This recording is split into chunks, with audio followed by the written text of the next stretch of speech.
Bismillahirrahmanirrahim. Assalamualaikum warahmatullahi wabarakatuh. Salam sejahtera. Saudara-saudari rakyat Malaysia yang saya kasihi, apa khabar semua? Saya harap saudara-saudari sihat sejahtera bersama keluarga di rumah. Bagi yang sedang bekerja, selamat bekerja dan jaga kesihatan.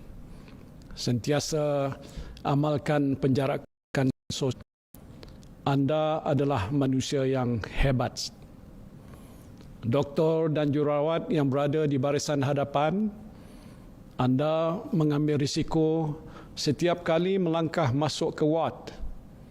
Tetapi anda terus melangkah dengan gagah untuk menyelamatkan nyawa orang lain. Walaupun letih, anda tidak mengeluh, tetapi terus berkhidmat dengan cekal. Terima kasih yang tak terhingga saya ucapkan.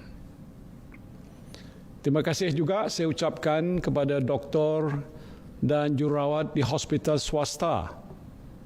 Ketika hospital kerajaan sibuk merawat pesakit COVID-19, hospital swasta menerima pesakit-pesakit bukan COVID-19 untuk dirawat.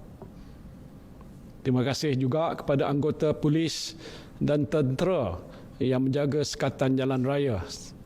Anda berpanas, berhujan, tetapi terus menjalankan tugas. Syabas saya ucapkan. Juga kepada anggota immigration, Angkatan Pertahanan Awam, Bomba, Rela, pihak berkuasa tempatan dan lain-lain agensi yang turut membantu. Saya juga ucapkan terima kasih. Terima kasih juga kepada insan-insan yang bermurah hati membungkus makanan untuk dihantar pada para petugas di barisan hadapan. Mereka buat secara percuma tanpa mengharapkan apa-apa balasan. Anda juga adalah insan yang hebat sekali. Begitu juga kepada anda yang bekerja menghantar makanan, sama ada Grab Food, Food Panda ataupun lain-lain. Anda mengambil risiko.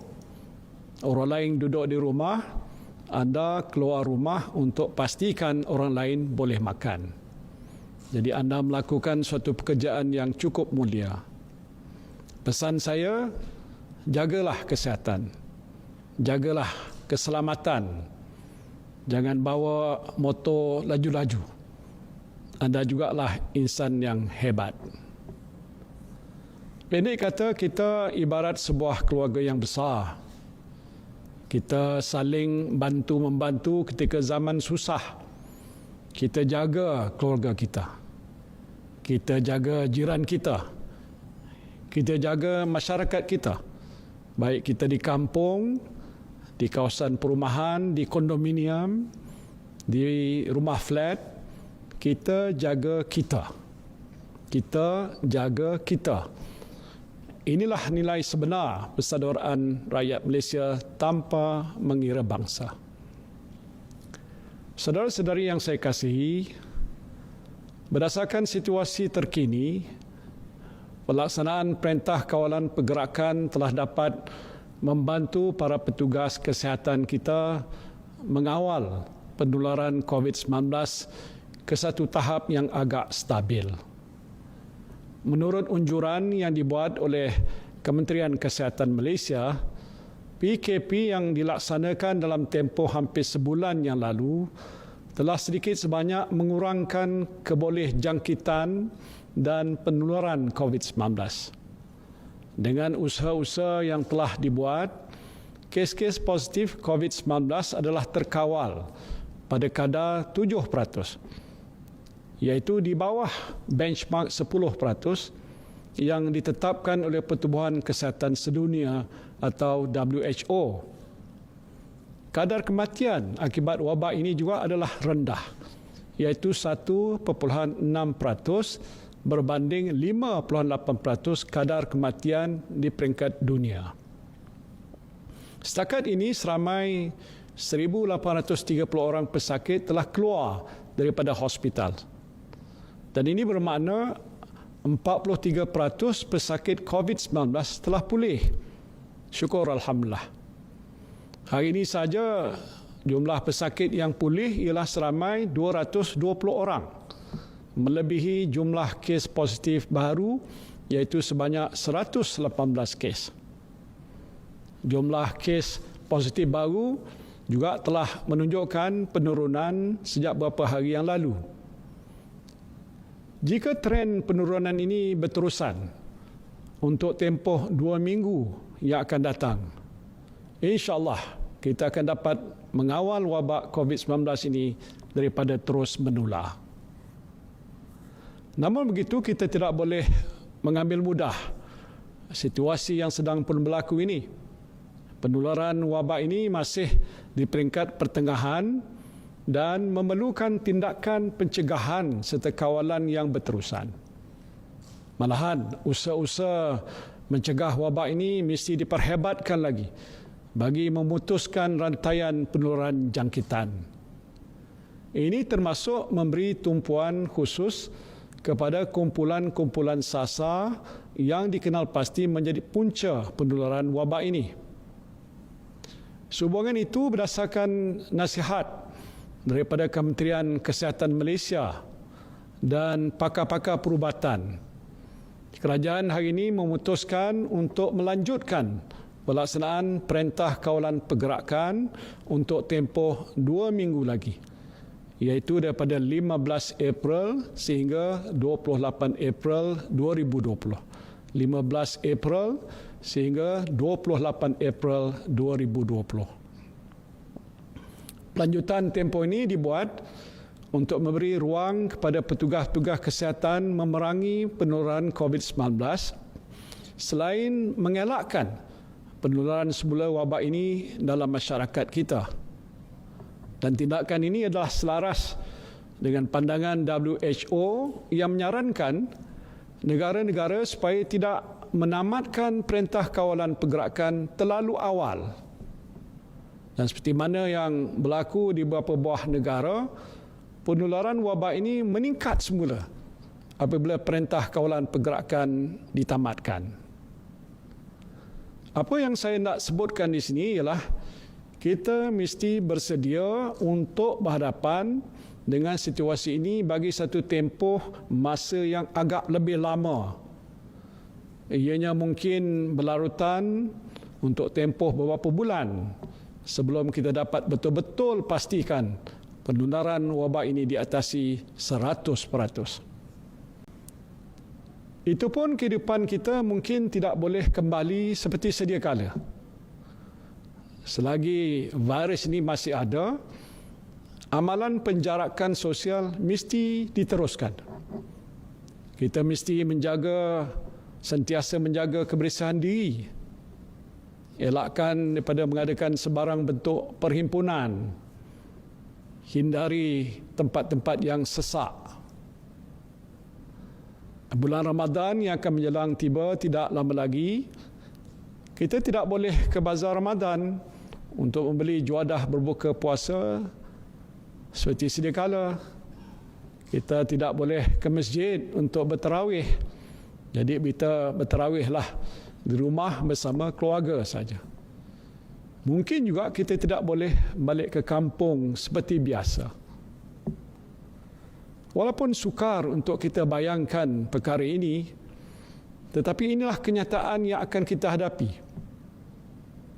Saya juga baca komen-komen ibu bapa di Facebook. Ramai yang mahu penutupan sekolah dilanjutkan lagi. Ibu bapa rata-rata bimbang tentang keselamatan anak-anak mereka. Saya pun ada cucu yang bersekolah. Seperti saudari saya pun bimbang juga. Semua orang sayangkan anak. Cucu lagilah lebih sayangnya. Jadi sekolah mungkin tidak akan dibuka lebih awal. Kita mungkin akan tangguhkan dahulu sesi persekolahan sehingga kita benar-benar yakin bahawa keadaan telah pun kembali pulih. Sementara itu, anak-anak kita perlu belajar di rumah. Dan saya telah minta Kementerian Pendidikan supaya melaksanakan inisiatif pembelajaran dari rumah ataupun home-based learning sepanjang tempoh kawalan pergerakan ini dan mungkin untuk tempoh yang seterusnya sehinggalah sekolah dibuka. Walaupun keadaan di negara kita insya-Allah akan kembali pulih dengan langkah-langkah yang sedang diambil, kita mesti ingat bahawa bukan negara kita sahaja yang terkesan dengan wabak ini. Seluruh dunia terkesan, termasuklah negara-negara jiran kita. Saya nak beritahu di sepanjang sempadan negara kita ni banyak terdapat lorong-lorong tikus. Pendatang asing tanpa izin biasanya bolos menerusi lorong-lorong ini. Jika kita tidak tingkatkan kawalan, mereka mungkin bolos dan membawa virus masuk ke negara kita. Na'udzubillah. Jadi saya telah arahkan Ketua Polis Negara, Panglima Angkatan Tentera, Ketua Pengarah Agensi Penguatkuasaan Maritim Malaysia, Immigration, Rela dan lain-lain agensi yang berkaitan supaya perketatkan kawalan di sepanjang sempadan negara kita. Ringkasnya saudara-saudara, kehidupan kita untuk bulan-bulan ataupun tahun yang mendatang ini tidak akan kembali seperti biasa. Kita akan menjalani kehidupan dengan the new normal atau kebiasaan baru, new normal. Apa yang biasa kita buat dahulu, tak boleh kita buat sekarang ini lagi. Contohnya mudah, berjabat tangan ataupun bersalam. Kalau dahulu kita berjabat tangan bila berjumpa adalah satu perkara yang biasa dibuat. Kalau tak dibuat, ianya dianggap janggal ataupun tak beradab. Tetapi sekarang ini lain. Kita tak boleh berjabat tangan bila berjumpa untuk mengelakkan jangkitan virus. Mungkin kita tunduk macam orang Jepun tunduk saja sebagai tanda hormat. Jadi ini adalah yang disebutkan tadi the new normal ataupun kebiasaan baru. Begitu juga perkara yang kita tak biasa buat sebelum ini seperti basuh tangan. Sekarang dan untuk masa yang akan datang kita mesti biasakan membasuh tangan dengan lebih kerap lagi. Gunakan sabun ataupun hand sanitizer dan sebagainya. Juga memakai face mask.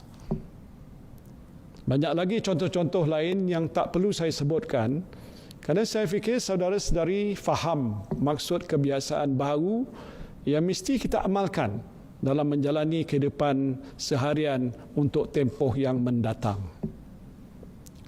Saudara-saudari yang saya kasihi sekalian, saya faham bahawa ekonomi negara kita terjejas kerana sekatan-sekatan yang dibuat terhadap aktiviti perusahaan, perkilangan dan perniagaan sepanjang tempoh PKP berkuat kuasa. Dan untuk itu kerajaan bersetuju supaya beberapa sektor ekonomi yang terpilih saja akan dibuka semula secara berperingkat-peringkat dengan garis panduan penjagaan kesihatan dan kawalan pergerakan yang ketat. Sebuah jawatan kuasa khas Kabinet yang dipengerusikan bersama oleh Menteri Kanan, Perdagangan Antarabangsa dan Industri dan Menteri Kanan Pertahanan diwujudkan untuk meneliti senarai sektor-sektor ekonomi yang terpilih untuk dibuka secara berperingkat. Saya ingin tegaskan bahawa pembukaan beberapa sektor yang terhad ini bukan bermaksud kita melonggarkan perintah kawalan pergerakan. Perintah ini masih berkuat kuasa dan semua arahan yang dikeluarkan oleh pihak berkuasa mestilah dipatuhi. Jika terdapat pengusaha, kilang ataupun syarikat yang melanggar peraturan, kerajaan akan menarik balik kebenaran yang diberikan. Senarai sektor ini akan diumumkan oleh kerajaan dalam masa yang terdekat ini. Saudara-saudari yang saya kasihi sekalian, sebagai Perdana Menteri, saya bertanggungjawab menjaga keselamatan nyawa saudara dan juga saudari. Setiap nyawa adalah berharga baik bayi, orang muda, orang dewasa ataupun warga mas, semuanya bernilai. Kehilangan satu nyawa kerana virus ini bukan bererti kehilangan pada suami, isteri, anak-anak atau keluarga terdekat sahaja, tetapi juga satu kehilangan besar buat negara. Kerana itu, marilah kita bersama-sama menjaga kesihatan diri kita, keluarga kita dan orang-orang di sekeliling kita dengan mematuhi perintah kawalan pergerakan. Let me remind you that the war on COVID-19 is not yet over. The fight is still on. We are doing well so far. We just uplift your spirit and continue to fight. If we persevere, insyaAllah we will win. Saya bertuah kerana anda semua adalah insan yang berdisiplin dan patuh kepada undang-undang. Tahap pematuhan PKP di negara kita adalah tinggi dan ini menunjukkan saudara-saudari semua faham akan kepentingan menjaga kesihatan dan keselamatan diri. Teruskanlah sikap yang terpuji ini. Teruslah berusaha, berdoa dan bertawakal. InsyaAllah kita akan berjaya mengharungi ujian ini bersama-sama.